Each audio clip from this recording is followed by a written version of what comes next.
करेंगे, मैप बना लें बेटा। हेडिंग दे लें।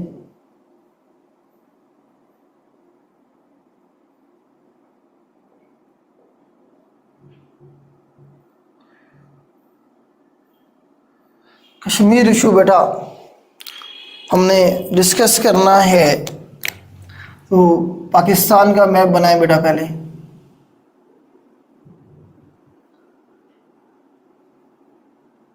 यहाँ से बेटा बनाना शुरू करेंगे। ये फ्रंट साइड है और यहाँ से थोड़ा सा ऐसे नीचे की तरफ लेके आएंगे और यहाँ से एक ऐसे कोना निकालेंगे बाहर, और उसके बाद यहाँ से हम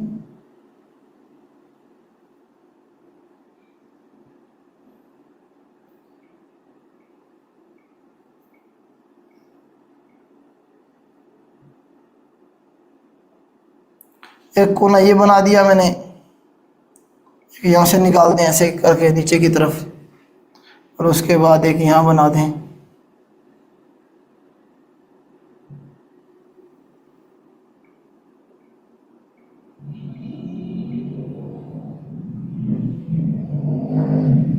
इस तरह से करके बेटा बनाएंगे जो हमारा प्यारा पाकिस्तान है उसका मैप। अभी मैप मुकम्मल नहीं हुआ है, इसमें हमने यहाँ पे कश्मीर बनाना है बेटा। यहाँ हमने वादी कश्मीर को बनाना है और उसके बाद हमने यहाँ पे लद्दाख को बनाना है और जम्मू को बनाना है।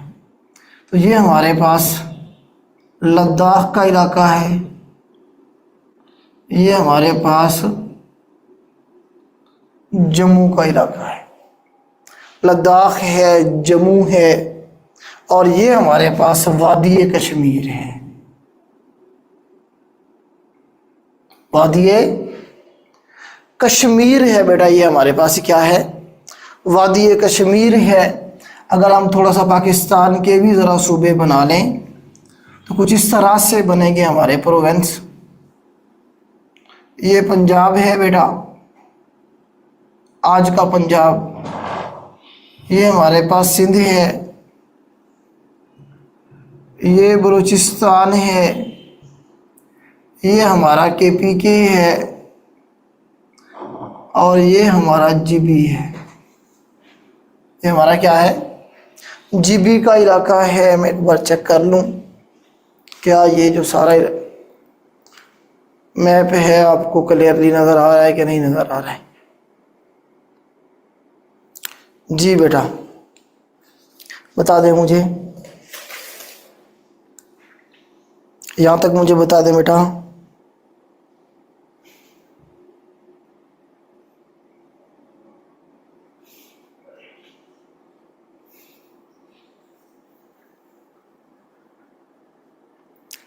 जी मैप जब बन जाए बेटा मुझे बताइएगा।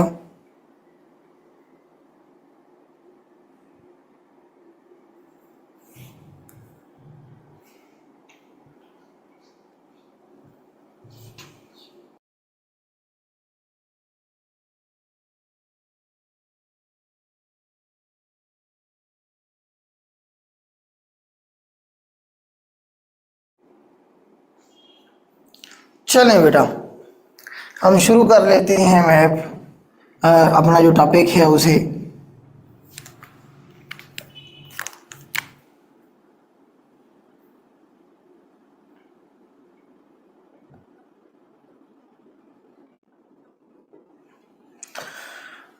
जी बेटा हम अपनी बात शुरू करेंगे बेटा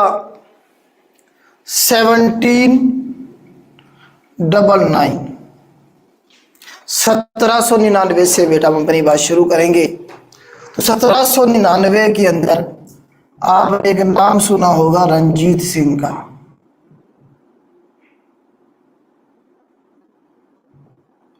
रंजीत सिंह का बेटा आपने ज़रूर नाम सुना होगा।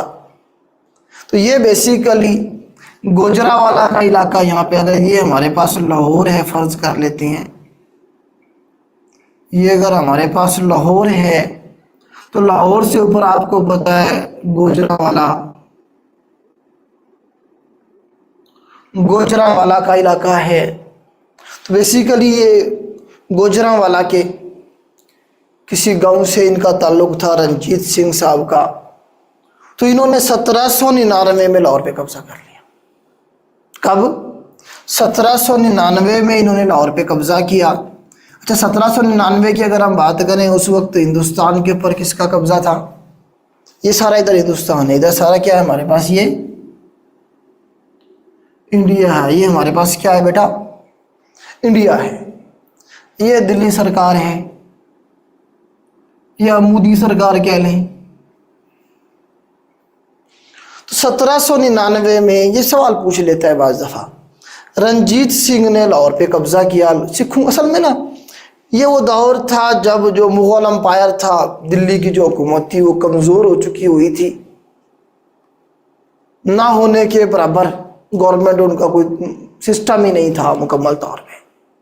तो अब मुख्तलिफ इलाकों के अंदर मुख्तलिफ जो कबाइल थे या जो कौम परस्त लीडर थे वो हुकूमत बनाते जा रहे थे।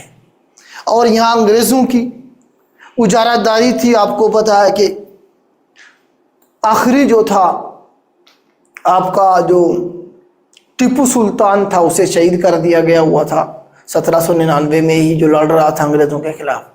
हिंदुस्तान के ऊपर ये सारा हिंदुस्तान था उस वक्त कंबाइन, बड़े सगीर। अंग्रेज़ों की का कंट्रोल मुकम्मल तौर पे हो चुका हुआ था। अंग्रेज़ों के खिलाफ जो खड़े हो रहे थे, जैसे ही वहाँ पे उसे टीपू सुल्तान को यहाँ शिकस्त हो गई थी मैसूर में, तो अब अंग्रेज़ों के सामने जो बड़ा नाम जो खड़ा हुआ, जिसने टक्कर दी अंग्रेज़ों को और अपनी यहाँ गवर्नमेंट बनाई, उस बंदे का नाम रंजीत सिंह था। उसने क्या किया? लाहौर को कैप्चर किया और सिख अंपायर की बुनियाद रख दी। सिख अंपायर को ऑफिशियली उसने 1801 में डिक्लेयर किया और ये चलेगा 1849 तक। सिख अंपायर की अगर हम बात करें, ये सवाल पूछ ले अगर आपसे, सिख अंपायर को फॉर्मली इसने डिक्लेयर किया 1801 में और 1849 तक ये चलेगा, जिसका कैपिटल लाहौर होगा। वैसे इसने लाहौर को कैप्चर कर लिया था 1849 में ही। 1799 में इसने लाहौर को कैप्चर कर लिया था, फिर आसपास के इलाके कैप्चर करके इसने 1801 में फॉर्मली इसने सिख अंपायर की बुनियाद रख दी।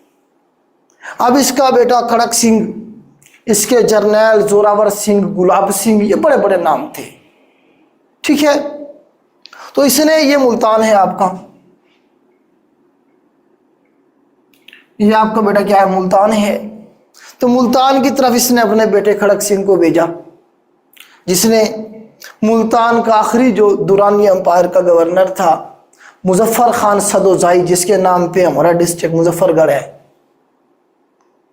मुजफ्फर खान सदोजाई के नाम पे है। वो बेसिकली मुसलमान गवर्नर था मुल्तान का, जो कि अफगान, मतलब आप कह लेंगे दुरानी अंपायर को रिपोर्ट करता था। उन्होंने गवर्नर लगाया हुआ था यहाँ पे, उनका मामला चल रहे थे इधर। ठीक है, तो 1818 में उसने मुल्तान पे कब्जा किया, इसे भी अपने सिख अंपायर का हिस्सा बना लिया। 1819 के अंदर, ये यहाँ पेशावर है आपका, ये पेशावर है। 1819 के अंदर जोरावर सिंह, जो उसका एक और जर्नैल था, उसने पेशावर पे चढ़ाई की। पेशावर को भी फतह करके उसने सिख अंपायर का हिस्सा बना लिया। 1822-23 की ये बात है। इसका दूसरा जर्नैल वो भेजता है यहाँ से किधर? कश्मीर की तरफ। इधर गया खड़क सिंह, वो आपने सुना होगा एक गाना, खड़क सिंह के खड़कने से खड़कती हैं खिड़कियां। तो खड़क सिंह एक ज़बरदस्त नाम, हिस्ट्री में ज़बरदस्त एक जंगजू लड़ाका, चाहे वो हमारा दुश्मन था, लेकिन जो उसकी क्रेडिबिलिटी है तो वो तो जो बनती है, उसके जो रिगार्ड है वो हमें देना चाहिए। पेशावर में जोरावर सिंह और गुलाब सिंह को उसने कश्मीर की तरफ भेज दिया था। क्या क्या इसने? गुलाब सिंह को इसने भेज दिया हुआ था कश्मीर की तरफ कि जी आप जाएं, कश्मीर का जो इलाका है इसे फतह करें। 1822-23 के अंदर उसने कश्मीर पे हमला किया, वादी कश्मीर को फतह करके उसने सिख अंपायर में शामिल कर लिया। इसी तरह से उसने कुछ अरसे के बाद लद्दाख पे हमला किया, जम्मू पे किया, जीबी पे किया, इस सारे पे उसने क्या किया, कंट्रोल करके यहाँ एक प्रॉपर एक रियासत टाइप उसने बनाई जिसको वो कंट्रोल करता था और वो रिपोर्ट करता था किसे, रंजीत सिंह। बेसिकली ये जो सारा इलाका था ये सिख अंपायर का हिस्सा बन गया था। अब इस इलाके को सारे को रूल कर रहा है कौन, गुलाब सिंह, जो कि सब ऑर्डिनेट है किसका, रंजीत सिंह का। अब रंजीत सिंह मर गया था 1839 में, 1839 में ये मर गया। इसके जो बेटे थे ना वो निकम्मे थे, निकट्टू थे, वो इसकी इतनी बड़ी अंपायर को संभाल ही नहीं पाए। या दूसरे अल्फाज में ये कह लें कि अंग्रेज तकड़े हो गए थे उस वक्त, अंग्रेज मजबूत हो चुके थे, अंग्रेजों के लिए बहुत बड़ा सर दर्द था ये। क्यों? क्योंकि यहाँ सारे इलाके के ऊपर ये बैठा हुआ है, दिल्ली में और इधर पूरे हिंदुस्तान में अंग्रेज बैठे हुए हैं। अब अंग्रेजों ने जंग लड़ी, अफगानिस्तान है, अफगानिस्तान के साथ जाके किधर से जाते थे, वो इधर से जाते थे, यहां से जाके जंग लड़ते थे, इधर से आके नीचे सिखों की रियासत की से बाहर की तरफ। तो आधे यहाँ बलूचिस्तान में खुश्क पहाड़ है, मर जाते थे अंग्रेज भूख प्यास से ही, वो लड़ने के लिए क्या जाते उधर। अब उन्होंने क्या किया, रास्ता यही बचता है हमारे पास, हम इसे फतह करें और यहाँ से हम डायरेक्ट यहाँ तक पहुँच जाए। आगे अफगानिस्तान है, ऊपर रशिया बैठा हुआ है, बस हमारा काम हो जाएगा। ठीक है, तो इस तरह से जो है ना जी यहाँ पे मामला चलेंगे। अब थोड़ा सा हम डिस्कस करते हैं कि कश्मीर के साथ इन सिखों की जंगों को भी करना पड़ेगा, क्योंकि ये जंग में हारेंगे तो कश्मीर ये अंग्रेज़ों को देंगे, फिर अंग्रेज़ों से जो गुलाब सिंह है वो खरीदेगा। इसे मैं रेज करता हूँ क्योंकि कमीशन सवाल पूछता है यहाँ से। ठीक है, इसीलिए हमें ये करना पड़ेगा।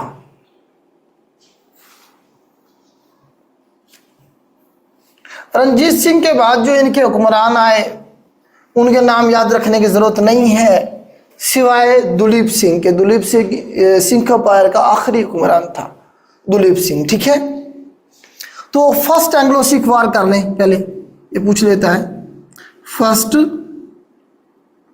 एंग्लो सिख वार, ये बेटा 1845 और 1846 के दरमियान में हुई, 45-46 में हुई ये। तो ये जो जंग थी ये अंग्रेज जीत गए थे और जो सिख थे वो जंग हार गए थे। सिख ये जंग हार गए। असल में सिखों को पता भी क्या मसला था, सिखों का आगे जो मतलब आप कह लें कि जो हुक्मरान था वो तगड़ा नहीं था। अब अंदाज़ा लगाएं इस दौर में जब अंग्रेज ये जीत रहे थे लाहौर, उस वक्त सिखों का जो लीडर था, आप कह लें सिखों को जो लीड कर रहा था, वो एक 5 साल का बच्चा था जिसका नाम क्या था जी, दुलीप सिंह। अंदाज़ा लगाएं 5 साल के बच्चे को इन्होंने अपना बादशाह बनाया हुआ है, अपनी रियासत का सुल्तान बनाया हुआ है, अपनी डायनेस्टी का बादशाह बनाया हुआ है, और नीचे जर्नल थे लड़ने वाले। तो अब एक बच्चा जो 5 साल का है, जिसे पता ही नहीं है जंग क्या होती है या हुकूमत क्या होती है, तो उसने क्या करना था। तो दुलीप सिंह था उस वक्त, वैसे अगर आपसे कभी पूछ लिया जाए, उस वक्त छोटा सा एक बच्चा ही था। तो इस तरह से ये जंग तो अंग्रेज जीत गए और सिख ये जंग हार गए। अंग्रेजों ने कहा कि अच्छा तुमने हमारे साथ जंग की है, हमारा नुकसान हो गया, इतने सारे पैसे लग गए, हमारे इतने सारे लोग मारे गए, तो इस जंग का हर्जाना जो है तुम हमें दोगे। जंग कोई भी हो उसका अख्ताम जो होता है वो किसी न किसी मुआहदे पे होता है। आप देखें रशिया और यूक्रेन की जो जंग हुई, अल्टीमेटली वो टेबल पे बैठ के टॉक कर रहे हैं, बातचीत कर रहे हैं ना। ठीक है, इसी तरह से पाकिस्तान इंडिया की इतनी सारी जंगें हुई, अल्टीमेटली टेबल पे बैठ के मुआहदा करना पड़ा। 65 की जंग के बाद ताशकंद एग्रीमेंट हुआ, टेबल पे बैठे, भाई तुम पहले बैठ जाओ। 72 की जंग जो हुई 71 की, तो शिमला एग्रीमेंट किया हमने 72 में, दोनों टेबल पे बैठे, इंदिरा गांधी और भुट्टो साहब जो थे, फिर मुआहदा हुआ। भाई तुमने मुआहदा ही करना है तो पहले कर लेते, इतने लोगों को मरवाने का फिर क्या फ़ायदा था। तो बात बताने का मकसद ये है कि कोई भी जंग हो अल्टीमेटली टेबल टॉक करनी होती है, लेकिन अगर जंग मुसल्लत कर दी जाए तो फिर उसे लड़ा जाता है। लड़ने के अलावा ऑप्शन नहीं होता है। तो बहुत सारी दफ़ा बहुत सारे केसेस में हमारे साथ ऐसे हुआ कि हमारे पर जंग मुसल्लत की गई। ऐसे ही जो है ना, अगर हम नबी पाक सल्लल्लाहु अलैहि वसल्लम की ज़िंदगी को देखें, इस्लामिक स्टडीज़ में मैंने पढ़ाया हुआ है, तो उनके ऊपर जंगें मुसल्लत की जाती थी। मक्का वाले मुंह उठा के हर दूसरे साल पहुंच जाते थे मदीना के ऊपर हमला करने के लिए।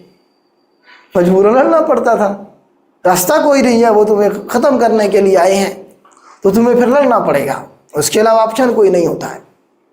खैर जी, आगे चल के डिस्कस करेंगे करंट सिनेरियो को भी हम। तो इस तरह से ये जंग हुई और इस जंग के बाद क्या हुई, ट्रीटी हुई, मुआहदा हुआ अंग्रेज़ों के दरमियान में और सिखों के दरमियान। उस ट्रीटी को कहा गया treaty of Lahore. Treaty of Lahore कहा गया। इसका साल आपसे पूछा जाएगा 1846।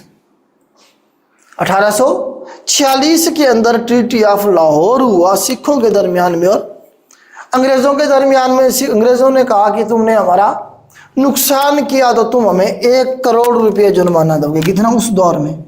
1 करोड़ नानकशाही, क्योंकि सिखों की जो करेंसी थी वो नानकशाही थी। आपको पता, सिख जो है गुरु नानक साहब को बड़ा मानते हैं, गुरु हैं उनके। तो नानकशाही जो थी उनकी करेंसी थी, तो 1 करोड़ नानकशाही जो थी उसका जो है लगाया गया जुर्माना सिखों के ऊपर। और साथ में तुम जो है ना अंग्रेज़ों के खिलाफ हथियार नहीं उठाओगे, तुम अंग्रेज़ों के मातहत रहोगे, उन्हें जब भी तुम्हारी फ़ौज की ज़रूरत पड़ेगी तुम उसका साथ दोगे। इस तरह का मुआहदा हुआ और 1 करोड़ रुपया जुर्माना लगाया गया इनके ऊपर, सिखों के ऊपर। और अंग्रेज़ों ने ये लाहौर जो था उन्हें सिखों को दे दिया। उन्होंने कहा ठीक है आप रहें, हाँ, लेकिन हमारे वफ़ादार बन के, लेकिन हमारे वफ़ादार बन के रहें, हमारा दुश्मन बन के ना रहें। ठीक है, इस तरह से ये मुआहदा हो गया। 1 करोड़ सवाल बनाया कि 1 करोड़ जुर्माना जो लगाया गया था वो कौन से मुआहदे में लगाया गया? Treaty of Lahore. कब हुआ ट्रीटी ऑफ लाहौर? इसका साल कभी पूछ लेगा आपसे, क्योंकि हमारी जो क्लास होती है आपको पता है कमीशन के इम्तिहान के हवाले से ही होती है। तो हम कोशिश करते हैं कि जो इम्तिहान के MCQs हैं उन्हें हम टारगेट करें।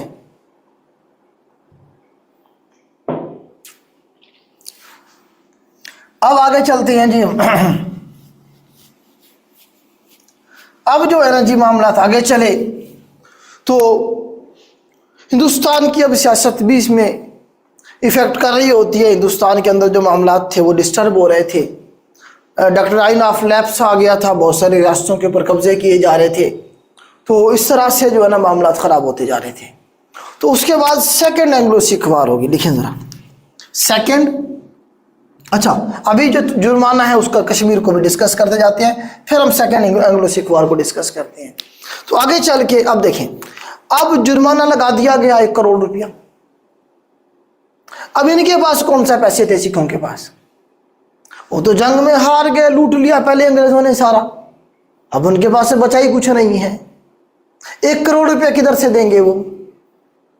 तो उन्होंने देखा अपने एसेट्स। जब बंदे के पास पैसे नहीं होते, बंदा देखता है कि यार मैं क्या बेच दूं, अपने घर के सामान की चीज़ देखता है, यार कौन सी चीज़ बेच के मेरा गुजारा हो सकता है या कर्ज उतारा जा सकता है। तो सिखों ने अपने एसेट्स जब देखे, उन्हें अपने एसेट नजर आया ये कश्मीर। उन्होंने कहा जी ये कश्मीर की जो रियासत, अच्छा कश्मीर की रियासत की जब हम बात करते हैं उसमें ये सारा इलाका होगा।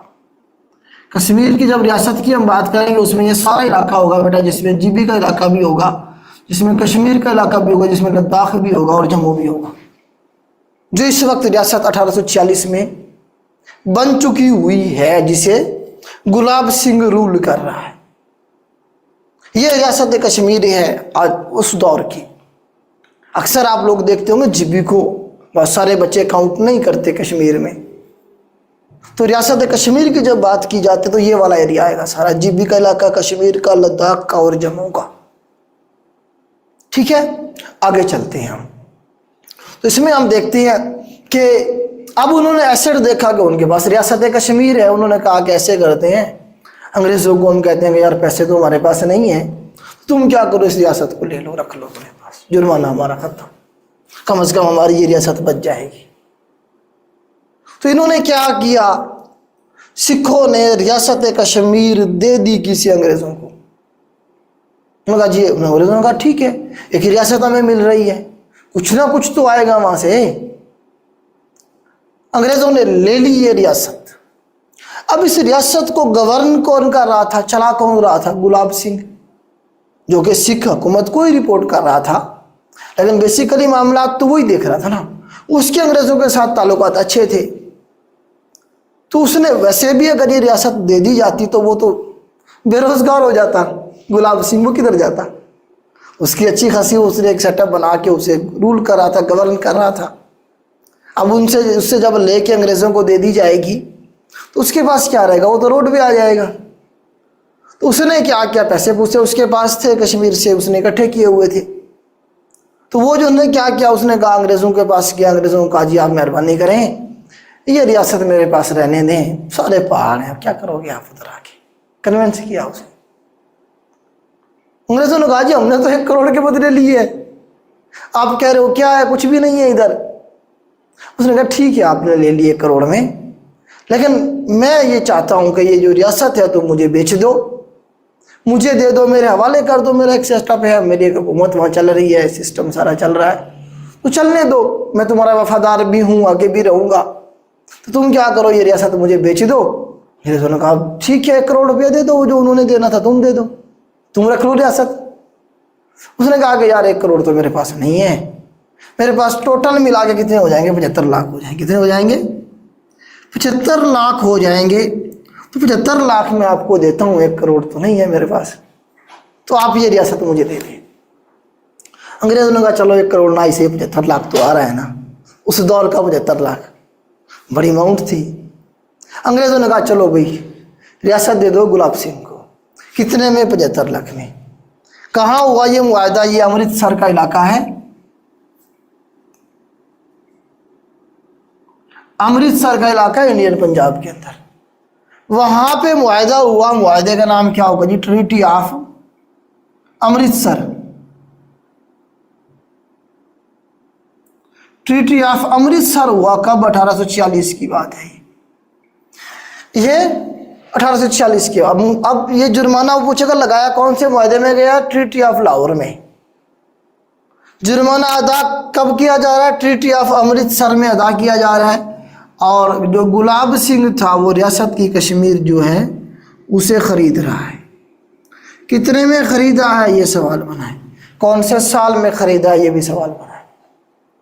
1846 की बात है, ट्रीटी ऑफ अमृतसर के अंदर, और गुलाब सिंह ने ये खरीद ली इस पूरी रियासत कश्मीर अंग्रेजों से। अंग्रेजों का वफादार भी था, उसने कहा जी मेरी सिख हुकूमत से कोई ताल्लुक नहीं है, मैं तुम्हारा वफादार हूँ, बस मुझे रियासत दे दो। इस तरह से जो है ना जी मामला चले, ठीक है।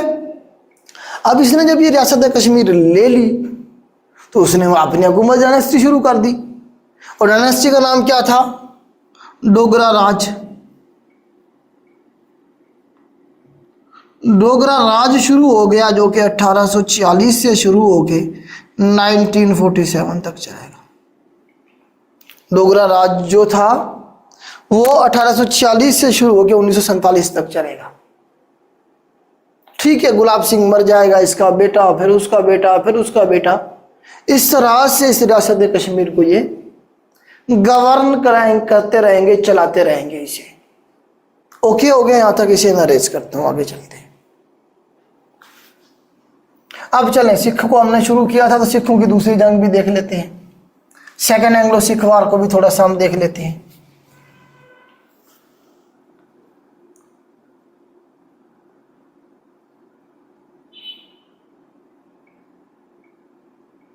ये 1848 में शुरू होगी और 1849 के अंदर ख़त्म हो जाएगी। कहीं कहीं पे 1849 भी लिख देगा, सिर्फ एक हिस्सा लिख देगा। तो ये आखिरी जंग थी सिखों की और अंग्रेज़ों की। इस जंग के अंदर सिखों से जो लाहौर था, उनकी जो हुकूमत थी वो छीन ली जाती है। लाहौर में पूछेगा कब्ज़ा कब हुआ, तो लाहौर 1949 पे इसमें, या पंजाब के ऊपर कब कब्ज़ा किया अंग्रेज़ों ने, तो साल 1849 का होगा। लाहौर पे कब्ज़ा कब किया अंग्रेज़ों ने? 1849 में। तो इस तरह से सिखों की डायनेस्टी यहाँ ख़त्म कर दी गई, अंग्रेज़ों ने खुद कंट्रोल संभाल लिया हुआ था, ठीक है। इस तरह से यहाँ सिखों की कहानी ख़त्म हुई। और अब यहाँ डोगरा राज चल पड़ा। अब हम ज़रा डोगरा राज को आगे लेके चलते हैं, इसे मैं रेस करता हूँ। मुझे बता दें क्या मैं आपको समझा पा रहा हूँ? जी, आवाज़ और बोर्ड का तो कोई इशू नहीं है बेटा, ये बता दें मुझे। जी, अब आ गया पार्टीशन का टाइम। जब तकसीम होने लगी 1947 में, 1947 के अंदर जब तकसीम होने लगी, तो उस वक्त यहाँ कौन बैठा हुआ है? हरी सिंह बैठा हुआ है। कौन बैठा है बेटा? हरी सिंह बैठा हुआ है। हरी सिंह बैठा हुआ है अब कश्मीर में। अच्छा, हर डोगरा राज जो था, आपको बताया सिख थे, या उनके अंदर एक जो बहुत बड़ी मेजॉरिटी थी जो वो हिंदू थी। बेसिकली जो सिख है ये भी तो हिंदुइज्म से ही, आपको पता है, निकला था। मेन तो ओरिजिन वहीं से था, सिखिज़म। और इसी तरह से हिंदुस्तान में जो मुसलमान थे, जब मतलब इस्लाम फैला था हिंदुस्तान में आके, तो हिंदू ही तो मुसलमान हुए थे ना, लेकिन इस्लाम तो पहले से था अरब में। लेकिन जो सिख है वो तो हिंदुस्तान में ही फला फूला, यहीं से निकला। मतलब आइडियालॉजी चेंज हुई, सोच चेंज हुई, ठीक है, उनके थॉट्स चेंज हुए। बाबा गुरु नानक साहब जो थे, उसके बाद उनका पूरे का पूरा जो एक क्या ले मज़हब बन गया है, अब तो पूरे का पूरा एक मज़हब चल निकला वहाँ से, ठीक है। तो हरी सिंह जो था कश्मीर के अंदर, वो मुसलमानों के ऊपर यहाँ पे जबर करता था, क्योंकि मुसलमान जो थे वो उसके खिलाफ एहतजाज करते थे उसके खिलाफ, उसकी हुकूमत के खिलाफ, ठीक है। इसी तरह शेख अब्दुल्ला, एक बहुत बड़ा नाम पार्टीशन से पहले, जिसने कई बार यहाँ पे स्टूडेंट्स की यूनियन बना के एहतजाज किया डोगरा हरी सिंह के खिलाफ। 1931 के अंदर 30-31 में बहुत बड़ा जो है ना पुंछ से बगावत शुरू हुई। किसके खिलाफ? डोगरा राज के खिलाफ, हरी सिंह के खिलाफ, क्योंकि वो जुल्म करता था। उसके खिलाफ जो है ना, उसकी गवर्नमेंट को हटाने के लिए, उसे गवर्नमेंट से निकालने के लिए लोगों ने बगावत की, लेकिन बगावत को कुचल दिया गया सख्ती के साथ। बगावत को आर्जी तौर पे तो आप कुचल सकती है, मुकम्मल तौर पे जो लोगों के अंदर नफरत थी, क्योंकि मेजॉरिटी मुसलमान थी। यहाँ मेजॉरिटी कश्मीर की जो थी वो क्या थी? मुसलमान थी। तो वो उसे बर्दाश्त नहीं कर रहे थे। लेकिन ये एक अलग इंडिपेंडेंट रियासत थी, ठीक है। खैर जी, जब पार्टीशन होने लगी, तकसीम होने लगी, तो उस वक्त जो हिंदुस्तान में रियासतें थी आज़ाद, तो उन्हें हक दिया गया कि वो जिस मुल्क के साथ चाहें वो उसके साथ इलाक़ कर सकती हैं। 562 के करीब, 562 के करीब जो है ना जी रियासतें थी। कहीं पे 630 भी आता है, 628 भी आता है। 562 का जो फिगर है ये मुझे बेहतर लगा है, तो आपके पेपर में देख लीजिएगा। 562 को 562 को ठीक कीजिएगा अगर ये ऑप्शन में हो तो। अगर नहीं है तो 630 उसने दिया, 628 दिया, पता नहीं उसने कौन सा रेफरेंस यूज़ किया है, हमें नहीं पता है, ठीक है। छोटी मोटी रियासतें जो थी मुकम्मल मिला के वो 562 थी। उनमें सबसे बड़ी रियासत जो थी रकबे के लिहाज से वो रियासत कश्मीर थी। ये भी सवाल बनता है कि आज़ादी के वक्त पार्टीशन के टाइम सबसे बड़ी रियासत कौन सी थी? तो कश्मीर की रियासत थी। और अगर आप देखें आबादी के लिहाज से तो हैदराबाद दक्कन जो थी वो रियासत सबसे बड़ी रियासत थी बाय पॉपुलेशन। तो इन्हें भी हक दिया गया कि वो जिसके साथ चाहे मिल सकते हैं, लेकिन जोग्राफी हदूद को मद्देनजर रखते हुए, ठीक हो गया। अब पार्टीशन के टाइम जो है, ये जो महाराजा बैठा हुआ था यहाँ पे, हरी सिंह जिसका नाम था, उसने कहा कि जी मैं आज़ाद रहूँगा, मैं आज़ाद रहूँगा, ना मैं इंडिया के साथ जाऊँगा ना मैं पाकिस्तान के साथ जाऊँगा, क्योंकि ये हक दिया गया था कि वो रियासतें अगर चाहें तो आज़ाद भी रह सकती हैं। अगर कोई रियासत, जिस तरह हैदराबाद दक्कन ने फैसला किया था, बाद में इंडिया ने उस पर कब्जा कर लिया, ठीक इसी तरह से जूनागढ़ है और ये रियासतें जो जिन्होंने आज़ाद रहने का फ़ैसला किया था उन पे बाद में कब्ज़ा कर लिए गए आर्मी चला के।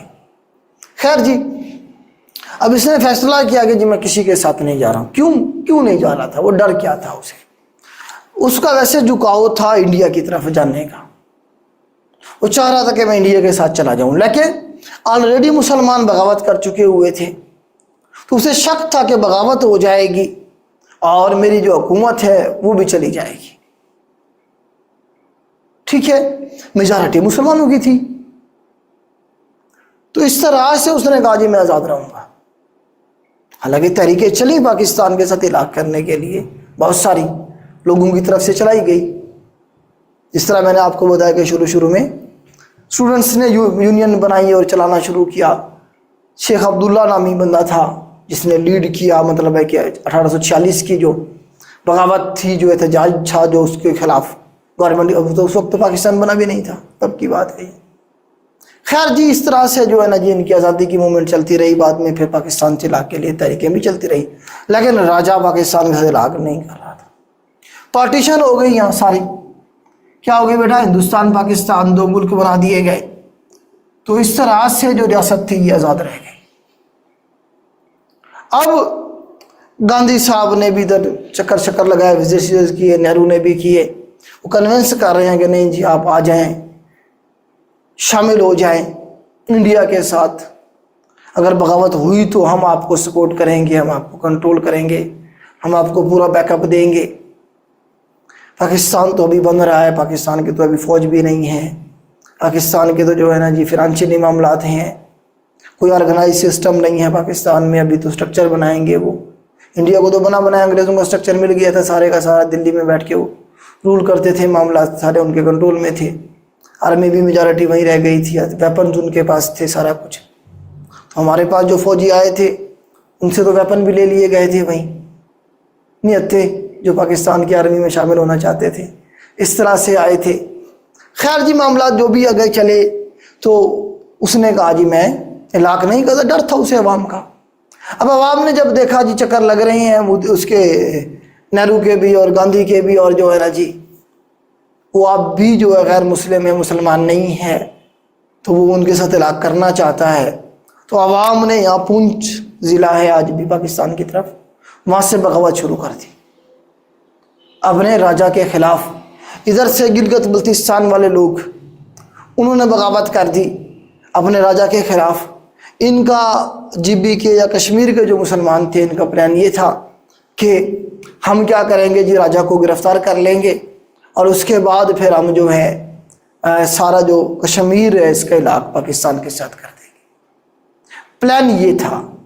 अब इसके अंदर GB ने बगावत कर दी, कश्मीरियों ने, क्योंकि मेजॉरिटी जो थी वो कश्मीर में आबाद थी या GB में थी, इन्होंने बगावत कर दी इस तरह से।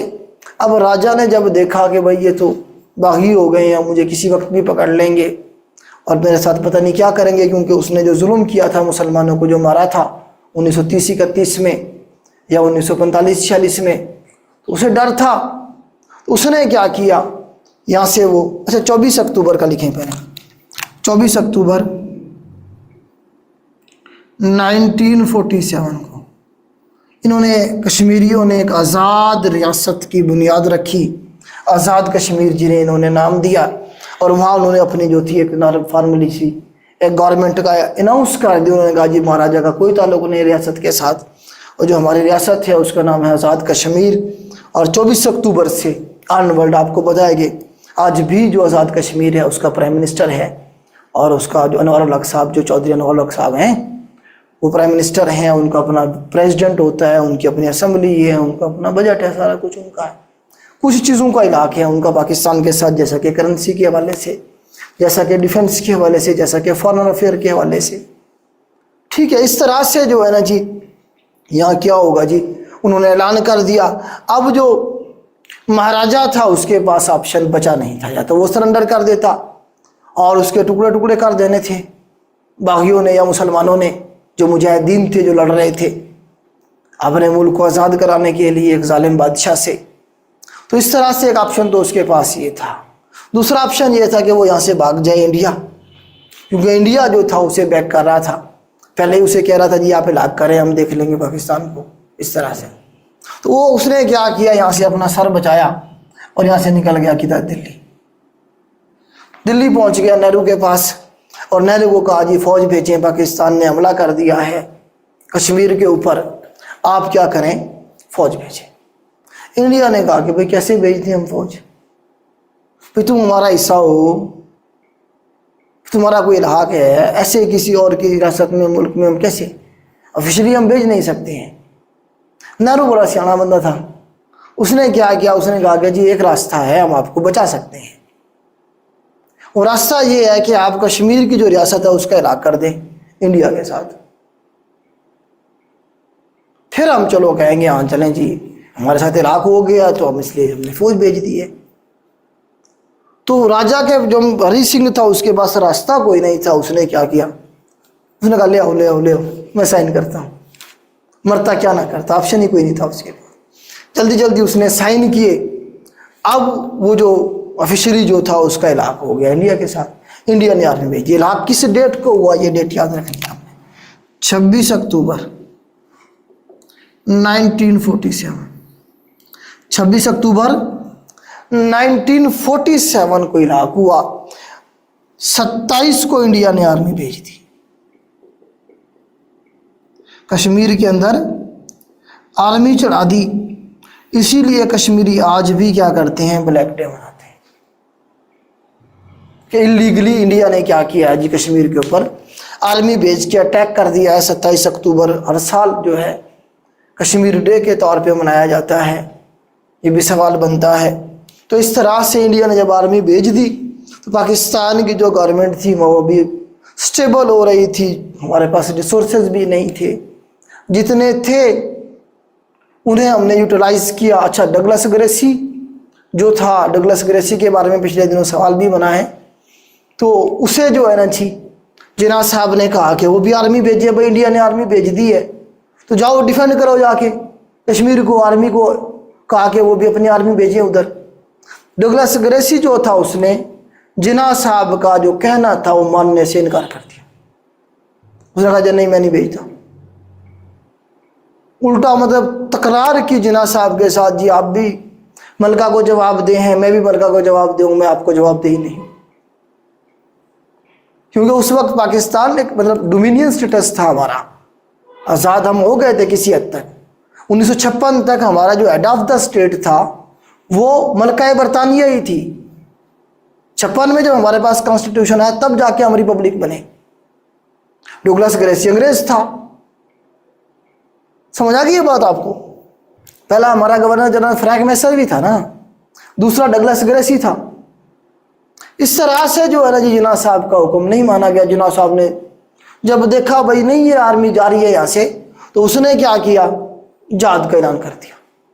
उसने कहा कि जी जिहाद फर्ज हो गया, लोग लड़ें जाके कश्मीरियों की हेल्प करें। तो KPK से बड़ी तादाद में पठान गए, GB के लोग गए, कश्मीर के अवाम खुद बाहर निकली हुई थी। इस तरह से इधर से इंडिया की आर्मी, इधर से मुजाहिदीन, KPK के मुजाहिदीन, GB के मुजाहिदीन और कश्मीर के मुजाहिदीन ऑर्गेनाइज होके लड़े और ज़बरदस्त लड़े।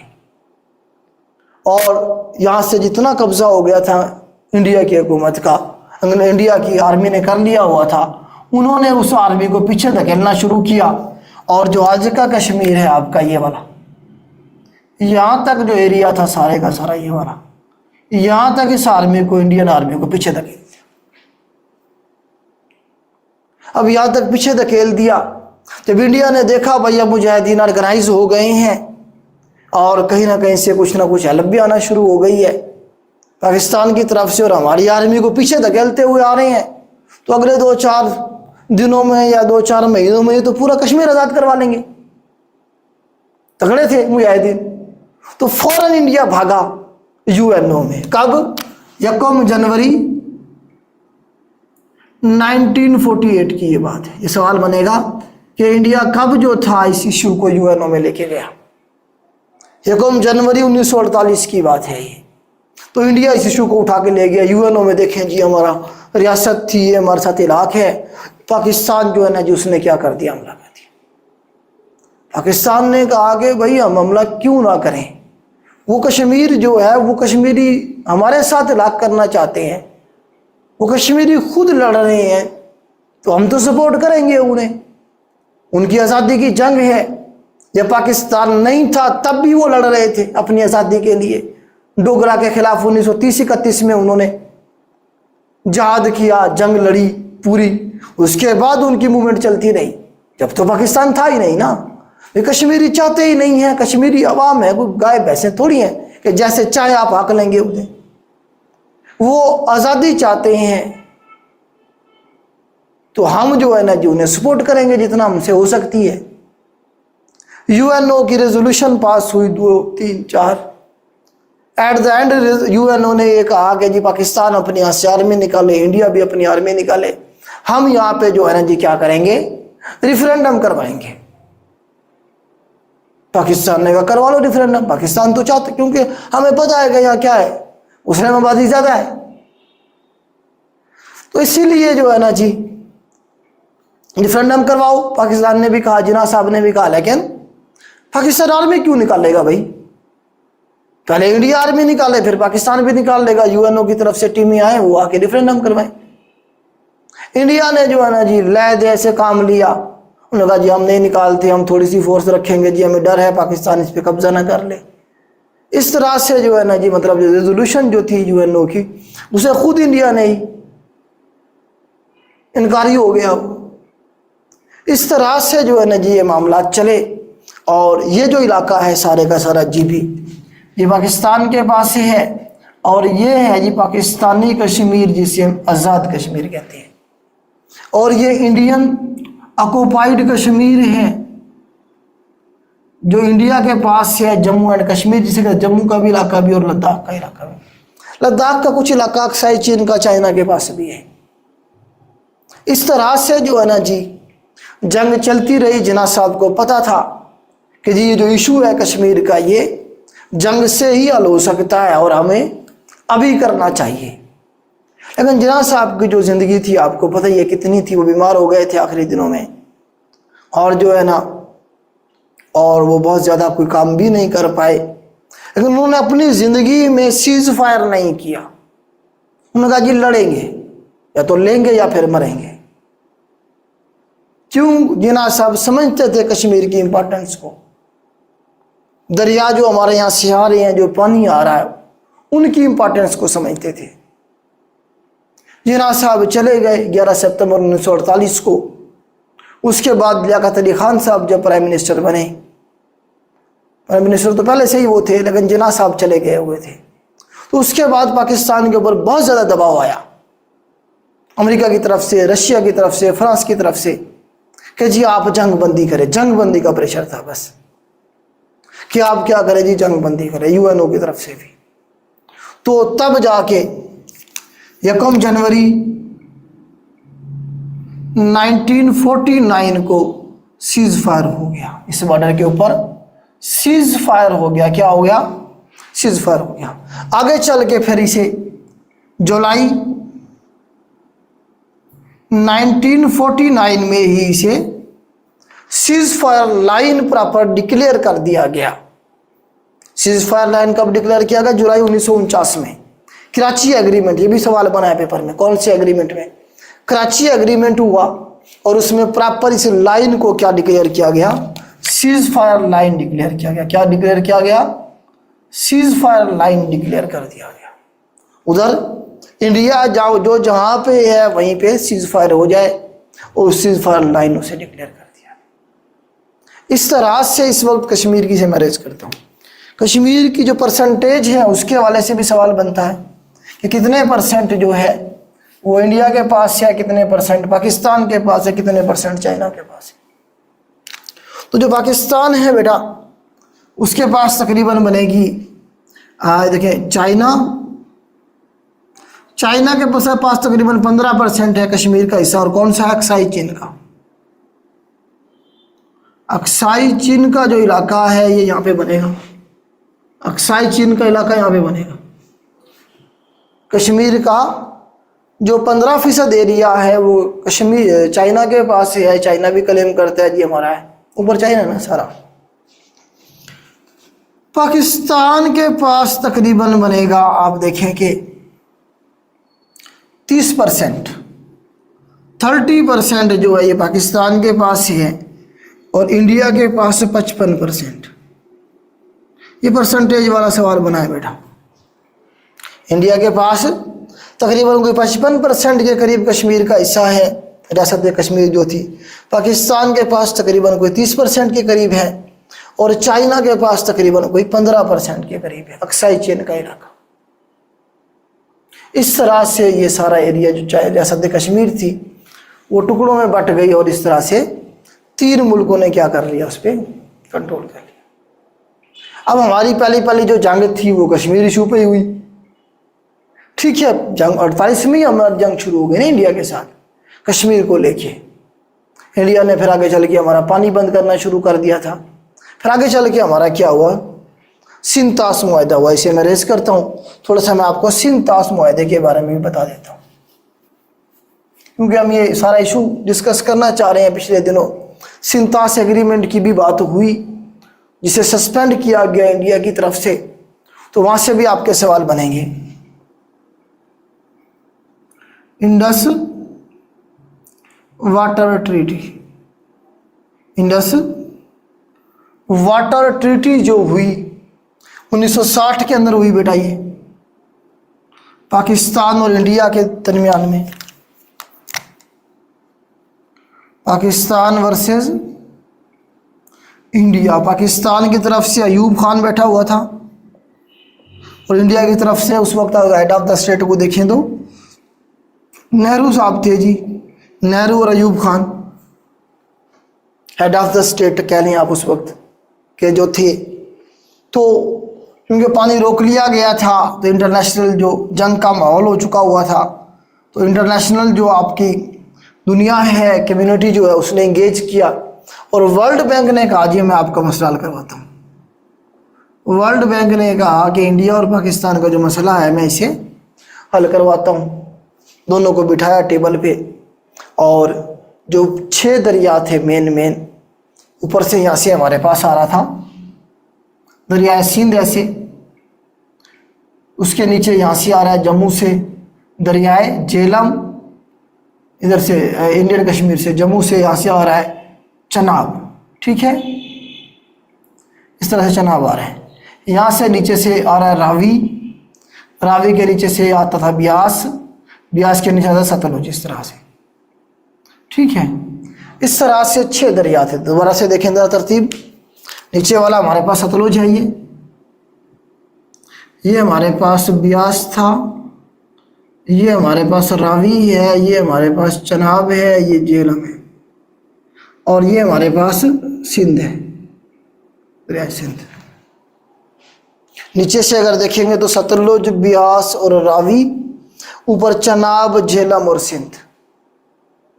तो वर्ल्ड बैंक ने कहा कि जी हम इस बात को इस तरह से ख़त्म करते हैं, नीचे वाले जो 3 हैं, साउथ वाले 3, जिसमें सतलुज है, ब्यास है और रावी है, इस पे हम इंडिया का हक तस्लीम कर लेते हैं, इंडिया को हम दे देते हैं। जो ऊपर वाले 3 हैं, चनाब, झेलम और सिंध, इस पे पाकिस्तान का हक तस्लीम कर लेते हैं और ये पाकिस्तान के हिस्से में आ जाएंगे। पाकिस्तान ने कहा चलो ठीक है, कोई मसला नहीं है, 3 जा रहे हैं, 3 और तो हैं हमारे पास। तो उस वक्त जो है इस तरह से इस मुआहदे को तस्लीम कर लिया गया, इस मुआहदे को तस्लीम कर लिया गया और उसके बाद मामला आगे चले। कुछ उम्मीद पैदा हुई कि इंडिया और पाकिस्तान के दरमियान में कोई मामला अच्छे हो जाएंगे, चलो मसला हल हो गया। लेकिन कश्मीर का मसला जूं का तू था वहीं का वहीं मौजूद था, वो तो सॉल्व नहीं हुआ था। आगे चल के फिर 65 में हमारी जंग हुई इंडिया के साथ दोबारा, 1965 में, 1965 के अंदर जो जंग थी उसमें इंडिया ने जो है ना अटैक किया था, इंटरनेशनल बॉर्डर को क्रॉस किया था। कश्मीर पे सीज फायर पे तो मामला चलते रहते थे, पहले भी चलते थे। ठीक है, ऑपरेशन जिब्राल्टर भी इसके अंदर एक एलिमेंट था जो कश्मीर में पाकिस्तान की तरफ से लॉन्च किया गया था। ठीक है, तो वहाँ तो हो रहा था लेकिन इंटरनेशनल बॉर्डर क्रॉस नहीं हुआ था। इंडिया ने क्या किया, रात को 6 सितंबर की रात थी, उन्होंने यहाँ से जो इंटरनेशनल बॉर्डर था, मैं आपको आगे चल के बताता हूँ इंटरनेशनल बॉर्डर में, एलओसी में और वर्किंग बॉर्डर में क्या फ़र्क है, ऐसे मैंने पहले बताया हुआ है आपको। इंटरनेशनल बॉर्डर क्रॉस करके उसका उन्होंने ख्वाब देखा जी हम सुबह उठ के लाहौर में नाश्ता खाएंगे, पाए खाएंगे जाके फज्जे के हम लाहौर से। तो अटैक तो कर दिया, उन्हें आइडिया नहीं था कि पाकिस्तानी कौम के पास ठीक है रिसोर्सेज नहीं थे उस वक्त भी, लेकिन वो लड़ना जानते थे।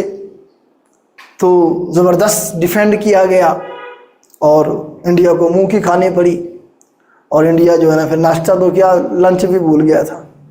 इस तरह से मामला चले थे। ये जो जंग थी इस तरह से हुई थी। 17 दिन तक ये जंग चली, 6 सितंबर से 27 सितंबर तक, 17 दिनों तक। ये भी सवाल बनता है 1965। ठीक है, तो इस तरह से एक जंग और हुई। मसला वही कश्मीर का ही था, वहीं से शुरू हुआ था। फिर 1971 की जंग जो थी आपको बताया, उधर था हमारा ईस्ट पाकिस्तान, इधर मौजूद था।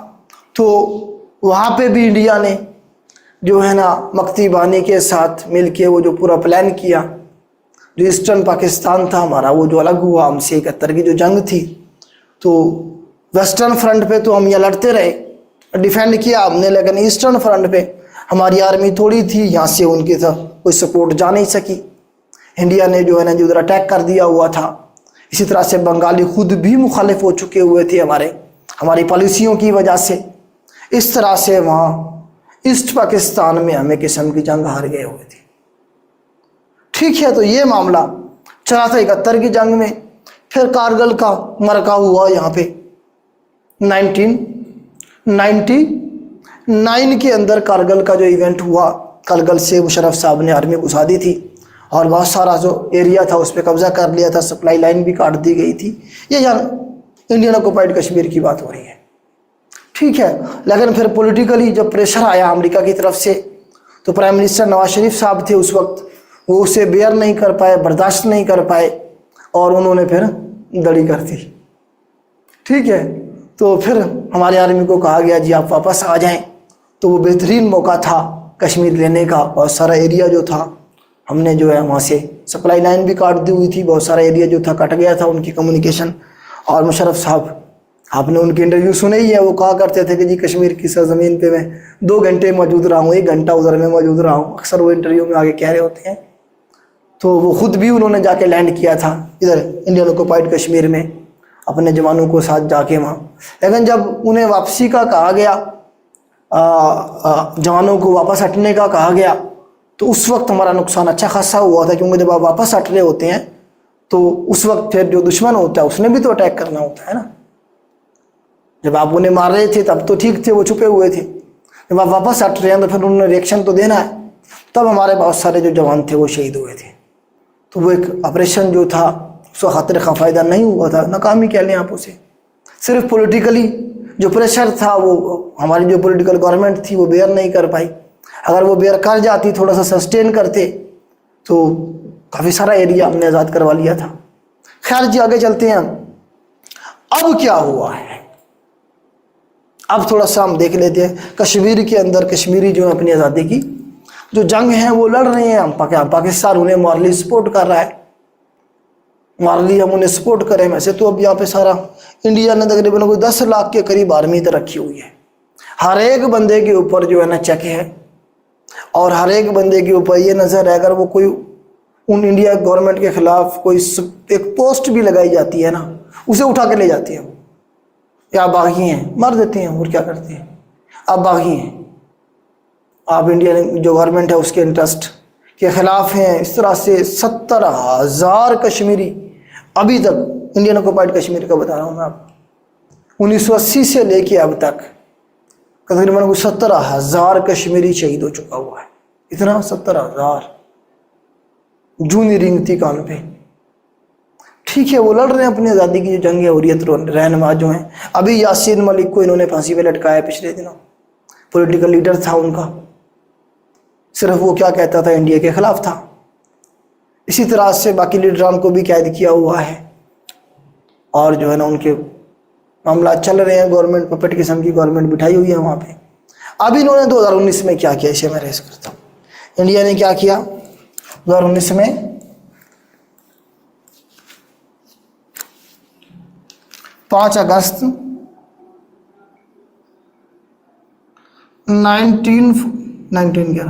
2019। अच्छा, कश्मीर जिस तरह से ये वाला कश्मीर हमारे साथ इलाक जो किया, उन्होंने कुछ चीज़ों में किया ना। हमें कश्मीर मतलब हम पाकिस्तान से उठ के कोई कश्मीर जाए, कश्मीर में ज़मीन नहीं खरीद सकता है भाई, उनकी ज़मीन है। बात समझ रहे हैं, जिस तरह से एक कंट्री होता है और और सिर्फ उनके डिफेंस के मामलात, उनके फॉरेन अफेयर के मामलात, उनके करेंसी के मामलात जो है पाकिस्तान देखता है, बाकी उनके अपने मामलात हैं सारे के सारे। गो के मतलब है कि हमारी करेंसी चलती है। लेकिन इसी तरह से इंडियन जो कश्मीर है उन्होंने भी लहाक किया था इंडिया के साथ डिफेंस के हवाले से, और दो चार चीज़ें और थी कि जी आप हमें प्रोटेक्ट भी करोगे, आप जो है ना जी पॉलिटिकली भी, और जो है ना डिफेंस के हवाले से भी, फाइनेंस के मामलात में भी, करेंसी के मामलात में भी उन्होंने लहाक किया था। ये थोड़ी कहा था कि हम जी पूरा कश्मीर पाकिस्तान में इंडिया में जम करें, ये नहीं कहा था। ठीक है, जो मुआहदा हुआ था इनका बाद में भी जाके नेहरू के साथ, उसमें ये सारी चीज़ें मेंशन थी। अब इनका आर्टिकल 370 और 35A, ये दो आर्टिकल थे उनके कॉन्स्टिट्यूशन में शामिल करवाए गए थे कश्मीरियों की तरफ से कि जी कश्मीर में आके कश्मीर का अपना झंडा होगा, अपना फ्लैग होगा, कश्मीर अपना फ्लैग इस्तेमाल करेगा। कश्मीर के अंदर कोई भी नॉन कश्मीरी, चाहे वो इंडिया से हो, पाकिस्तान से हो, कहीं से भी है, वो ज़मीन नहीं खरीद सकता है।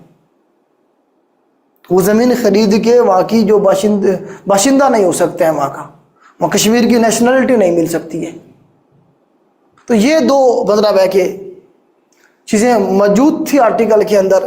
तो नरेंद्र मोदी की गवर्नमेंट आपको पता है कि हिंदुत्व की गवर्नमेंट है, सिवाय नफरत के हिंदुस्तान को तकसीम करने के अलावा उन्होंने कुछ किया ही नहीं है।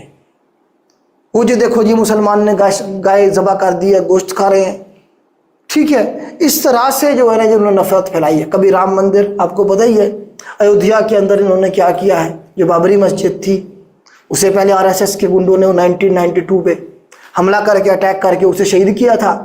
अब इन्होंने जो है ना जब ये आए हैं गवर्नमेंट में, इन्होंने अपना पूरा कंट्रोल हासिल किया है, अदालतों में भी हर जगह पे केस चला हुआ था, और अल्टीमेटली इन्होंने मस्जिद को शहीद कर दिया है और वहाँ राम मंदिर बनाया है कि जी राम की जो थी पैदाइश यहाँ पे हुई थी, और राम उस वक्त तुम थे जब पैदाइश हुई थी, तुम्हें किसने बताया, एक डॉक्यूमेंट नहीं पेश कर सके। ठीक है, इस तरह से मतलब बेसिकली नफरत फैलाना था। और जो हिंदुत्व जो माइंड सेट है आरएसएस का या हिंदुत्व का या बीजेपी का, उस माइंड सेट असल में पता भी क्या है, एक बहुत बड़ी आबादी हिंदुस्तान के अंदर जो है वो कट्टर शिद्दत पसंदी, आपको पता है पाकिस्तान में भी बहुत सारी मजहबी जमातें हैं जो शिद्दत पसंद जमातें जिन्हें हम कहते हैं, मतलब जो इस्लाम के नाम पे बेचती हैं, उसके ऊपर उनका गुजारा चल रहा है, मासूम लोगों को जो है ना जी बरगला के।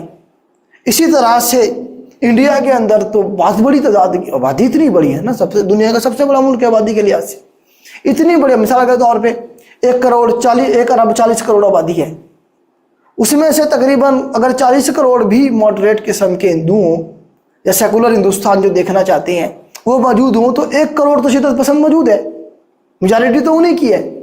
अब गवर्नमेंट जो बन रही है, जो वोट मिलते हैं, आपको पता है शिद्दत पसंदी का जो एलिमेंट है, जब तक वो आप लोग नहीं भड़काएंगे तब तक आपको वोट नहीं मिल सकती है। कांग्रेस पिछले 10-15 सालों के अंदर क्यों नाकाम हुई है, राहुल गांधी जो चला रहा है आजकल, क्यों हुई है? इसलिए कि वो मजहब को दरमियान में लेके नहीं आते। वो कहते भाई सियासत करो काम के ऊपर, जो हमने काम किया है तुम्हारे लिए, तुम जो मजहब को दरमियान में ले आते हो, मजहब का चूरन बेच के अपनी सियासत चमकाते हो और लोगों को लड़वाते हो, डिवाइड करते हो। हिंदुस्तान का जो सेकुलर एक उनका तशख़्ख़ुस था वो सारा बर्बाद कर दिया इसने मोदी ने। तो मोदी ने आके क्या किया, 35A और 370 को ख़त्म कर दिया 5 अगस्त 2019 को। उन्होंने कहा इसका आर्टिकल कोई ख़त्म करता है। मतलब ये है कि यहाँ से इंडिया से कोई भी हिंदू उठ के क्या कर सकता है, वो जम्मू में जाके ज़मीन खरीद सकता है, वो कश्मीर में जाके बस सकता है, ना वहाँ की नेशनलिटी मिल सकती है। क्यों? कल को रेफरेंडम करवाना भी पहले तो वो करवा नहीं रहे हैं, भाग गया इंडिया रेफरेंडम से भी। बाद में यूएनओ की जो रेजोल्यूशन थी, पाकिस्तान ने कई दफ़ा कहा है कि जो लोगों से पूछा जाए रेफरेंडम करवाते हैं, अगर लोग मिलना चाहते हैं इंडिया के साथ तो मिल जाए, हमें कोई इतराज़ नहीं है। पाकिस्तान के साथ शामिल होना चाहते हैं पाकिस्तान के साथ हो जाए, तुम्हें इतराज़ नहीं होना चाहिए। रेफरेंडम से इसलिए भाग रहे थे, मेजॉरिटी मुसलमान थी, वो सारे इलाक़ करना चाहते हैं पाकिस्तान के साथ। हिंदू जो हैं वहाँ थोड़े थे, कम थे, इसीलिए वो भागते रहे इंडिया रेफरेंडम से, पब्लिसाइड से। इस तरह से जो है ना जी अब इन्होंने इसे ख़त्म कर दिया है। अब बेसिकली वो डेमोग्राफी को चेंज करना चाह रहे हैं। मोदी सरकार क्या चाह रही है कि यहाँ से जो हिंदू हैं उन्हें इधर जाके बसाया जाए। मुसलमानों की जो पॉपुलेशन है वो पहले ही वो मार रहे हैं, 70,000 मुसलमान शहीद कर दिए उन्होंने जो रिकॉर्ड पे हैं। इसके अलावा और कितने हैं वहाँ जो असमत दरी होती है औरतों के साथ जो किया जाता है, उनकी फैमिलीज के साथ उन्हें पता है। तो वो अपना स्ट्रगल कर रहे हैं, एक पाकिस्तान उन्हें मॉरली सपोर्ट करता है। खैर जी, तो ये ख़त्म कर दिए गए, इसके खिलाफ एहतजाज फिर शुरू हुए बड़े पैमाने पे, फिर वो सारों को गिरफ्तार किया गया, मामला चलते रहे। और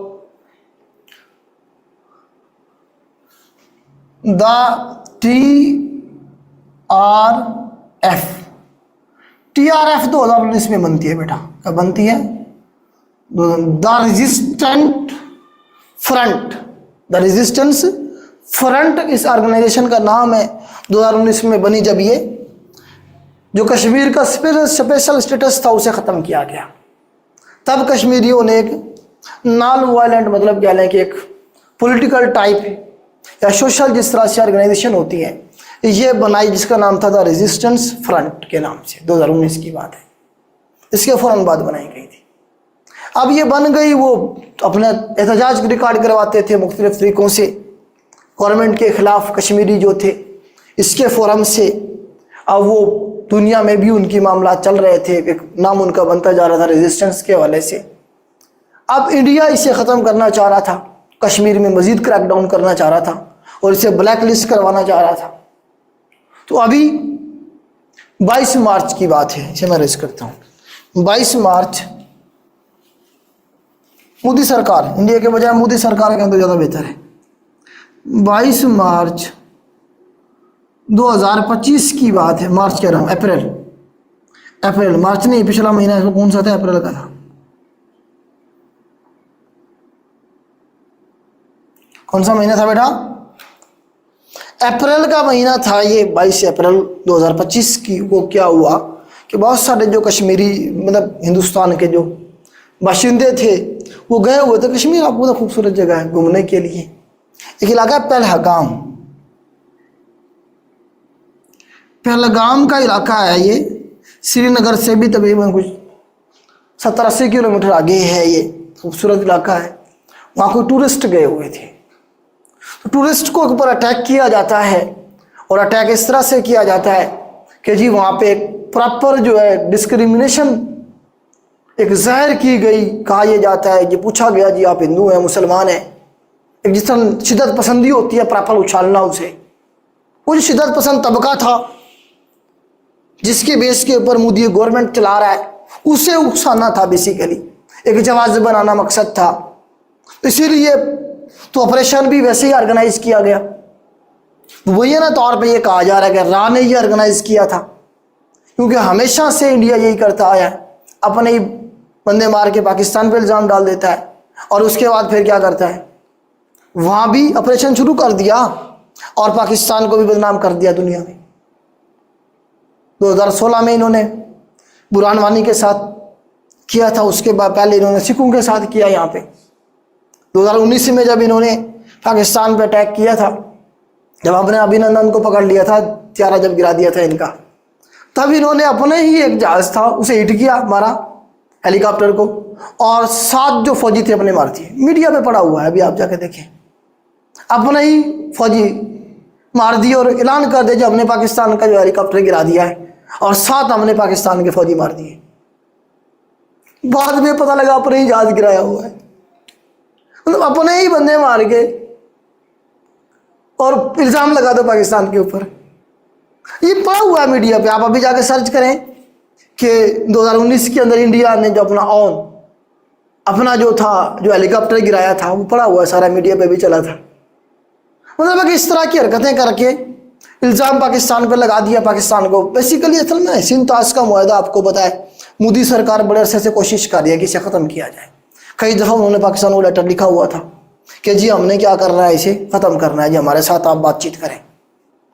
तकरीबन पिछले 1 साल से कोशिश कर रही थी, पाकिस्तान रिस्पांस नहीं कर रहा। पाकिस्तान कह रहा था जी वर्ल्ड बैंक गारंटर है, तो वहाँ देखेंगे बैठ के जो भी मामलात हैं। तो इंडिया ने फिर ये पूरा प्लान बनाया, अपने ही लोग मारे, और उसके बाद देखिए आप थोड़ा सा कॉमन सेंस इस्तेमाल करें, थोड़ा सा भी जो 10 क्लास भी पढ़ा हुआ बंदा है ना, वो जब भी कोई ऑर्गेनाइजेशन कोई भी अटैक करती है या जो है ना जी कुछ भी एक्शन लेती है, उसके नफ़ा और नुकसान, पॉजिटिव और नेगेटिव पहलू देखे जाते हैं कि हमें नफ़ा क्या होगा, नुकसान क्या होगा। अगर ये सारा इल्ज़ाम इन्होंने वैसे डाला किस पे है, TRF पे, द रेजिस्टेंट फ्रंट के ऊपर डाल दिया जी, इन्होंने ये किया है, ये इन्होंने किया, इस पे डाल के इनके खिलाफ ऑपरेशन शुरू कर दिया। और इन्हें कौन सपोर्ट कर रहा था, पाकिस्तान सपोर्ट कर रहा था। वो भाई वो मिलिटेंट ग्रुप थोड़ी है, वो बेचारे सिर्फ अपनी आवाज़ उठाते थे, बोलते थे, एहतजाज करते थे। जो इसके खिलाफ, किसके खिलाफ, 370 और 35A के खिलाफ एहतजाज करते थे, भाई ये तुमने क्यों ख़त्म किया, ये होना चाहिए। उनकी इतनी सी कंट्रीब्यूशन थी, ठीक है। उसके ऊपर इल्ज़ाम डाल दिया और फिर कहा जी से पाकिस्तान सपोर्ट कर रहा है। फिर तुमने 10 लाख फौज बिठाई हुई है, कोई बंदा इसे पोस्ट भी करता है खाली, तुम उठा के ले जाते हो उसे, उसके पूरे खानदान को मार देते हो। वो इंडिया के अंदर पाकिस्तान के बॉर्डर से भी 90 किलोमीटर आगे, और उसके बाद असला कैसे आया, उनके पास असला कैसे पहुंचा, उनकी ट्रेनिंग कैसे हुई। अब तो तुम्हें पता चल गया पाकिस्तान सपोर्ट कर रहा है, पहले तुम सोए हुए थे, इतना कुछ होता रहा। मतलब एक जाहिल तबके को, हिंदुत्व को लगा दिया एक दूसरी साइड पे, बजाय ये कि कोई तहकीक होती कि हाँ भाई इनके पास हथियार के पहुंचे कैसे, ऊपर से ड्रोन लेके पहुंचे हैं, ट्रेनिंग कहीं हुई होगी उनकी, ठीक है। इस तरह से मतलब है कि कुछ भी नहीं, इल्ज़ाम बगैर किसी सबूत के पाकिस्तान पे लगा दिया। पाकिस्तान ने कहा लाओ सबूत, कोई सबूत नहीं है। 2019 में भी जब पाकिस्तान ने कहा लाओ सबूत, कोई सबूत नहीं था। मतलब है कि वो 2-3 टारगेट उन्होंने अचीव किए हैं। एक सिंतास मुआहदा फ़ौरन उन्होंने कहा जी हम ख़त्म कर रहे हैं। दूसरा जो है ना जी, खुश भी करना था उस जाहिल तबके को, हिंदुत्व माइंडसेट के जो लोग हैं उन्हें, RSS के जो लोग गुंडे हैं उन्हें कुछ भी करना था उस तबके को पूरे को। वोट जो लेने होते हैं, इलेक्शन नहीं आने वाले हैं आगे चल के, तो और कारकर्दगी के ऊपर पर्दा डालना होता है तो चलो जंग की तरफ लगा दो पाकिस्तान के खिलाफ, ठीक है। इस तरह से उन्होंने जो है ना फिर टारगेट बनाए। 6 और 7 की 6 और 7 मई की रात को इन्होंने पाकिस्तान पर अटैक किया, अगेन इंटरनेशनल बॉर्डर क्रॉस किया उन्होंने, और भावलपुर के अंदर सिविलियन आबादी को टारगेट किया, पाकिस्तानी कश्मीर में टारगेट किया इन्होंने, जिसमें हमारे 31 के करीब जो लोग हैं वो शहीद हुए हैं, सारे सिविलियन थे।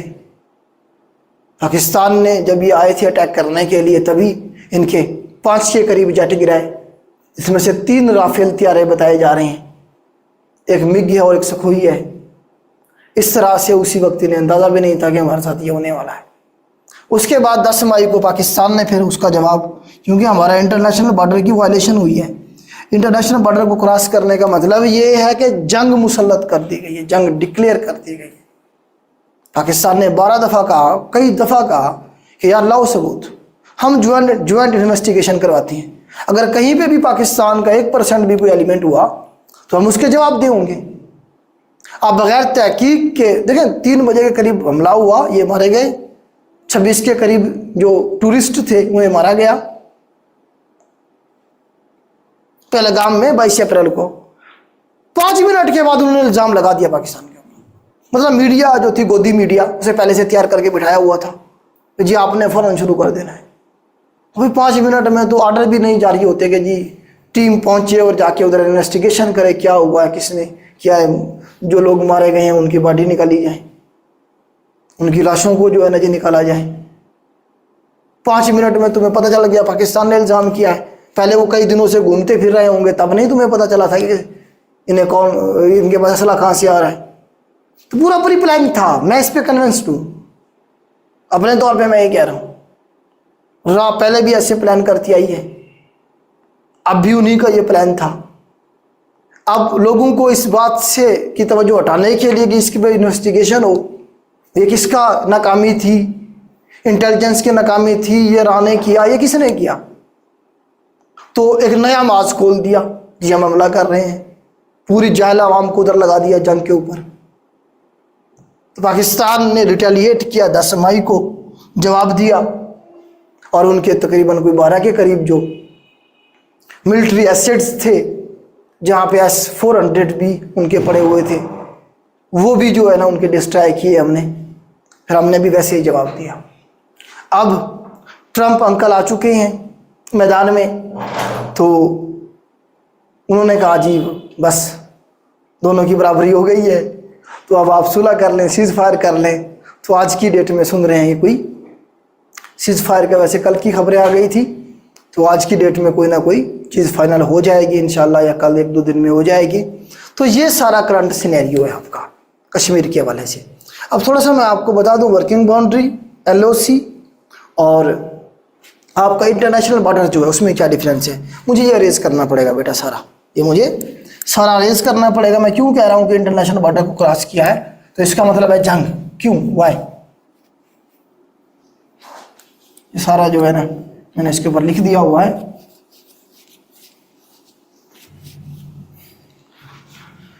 देखिए बेटा, मैं अगेन बनाता हूँ बेटा मैप।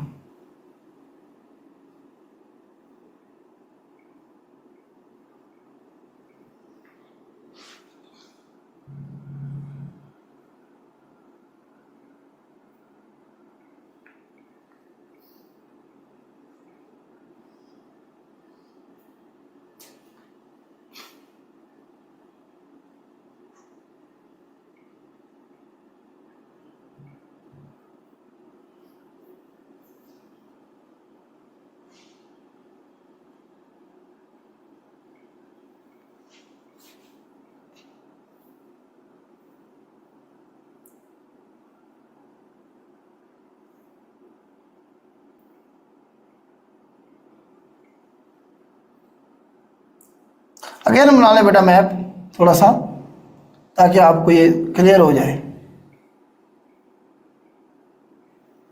इस तरह से बनेगा बेटा हमारा प्यारा पाकिस्तान। इसमें ये कश्मीर है और ये है जी पाकिस्तानी कश्मीर, इंडियन ऑक्युपाइड कश्मीर।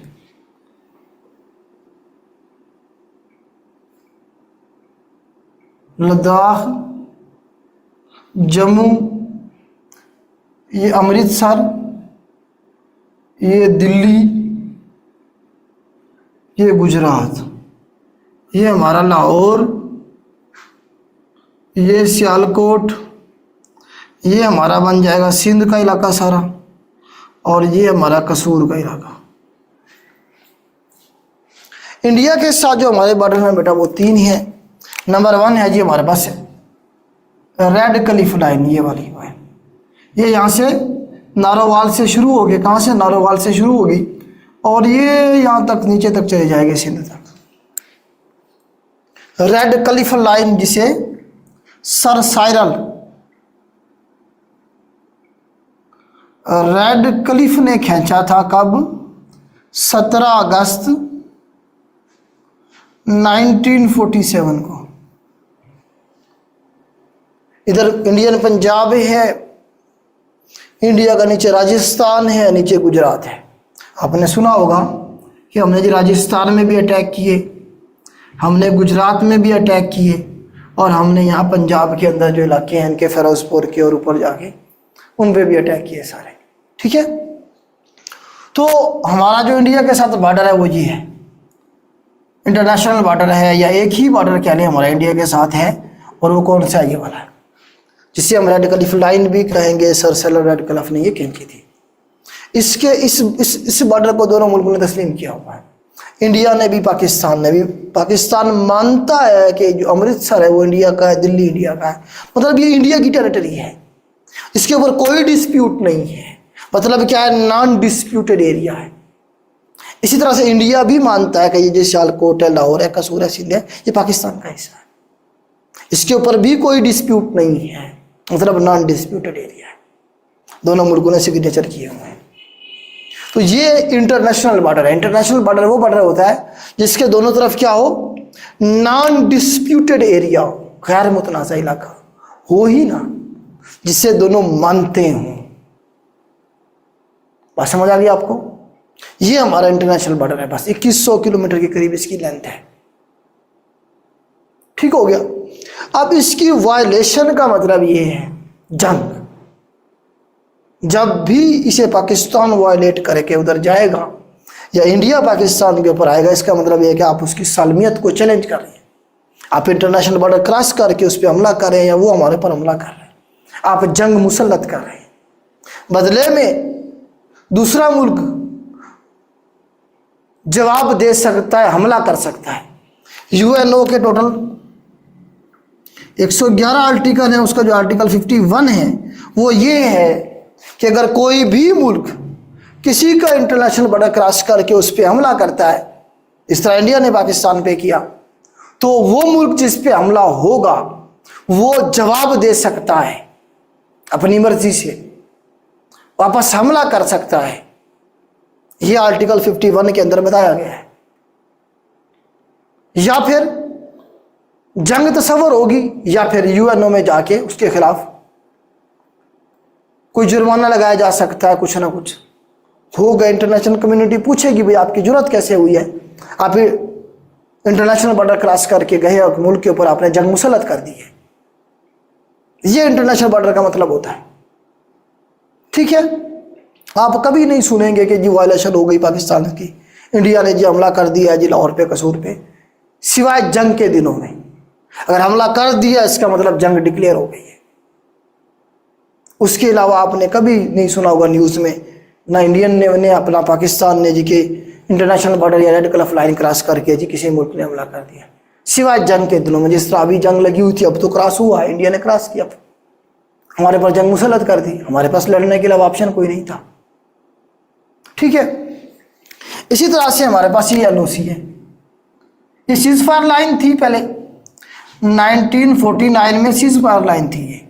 इसे 1972 के अंदर शिमला एग्रीमेंट में एलओसी क्या दिया गया, एलओसी का विषय नाम दिया गया 1972 के अंदर, 1972 के अंदर। पूछता है सवाल, 1949 में सीज फायर लाइन, उसी का नाम तब्दील किया गया 1972 में एलओसी, लाइन ऑफ कंट्रोल। ये वाली लाइन ऑफ कंट्रोल का इसे नाम दिया गया। अब मुझे ये बताएं, ये जीबी का इलाका है, इस्लामाबाद है। अब आपने सुना होगा अक्सर इंडियन जो वजीर हैं या इंडियन साइड से वो कहते हैं जी हम पाकिस्तानी कश्मीर भी लेंगे, हम जीबी भी लेंगे, अक्सर कह रहे होते हैं। इसी तरह से पाकिस्तान कहता है कि हम इंडियन कश्मीर भी लेंगे, हमारा है वो, हम जम्मू भी लेंगे।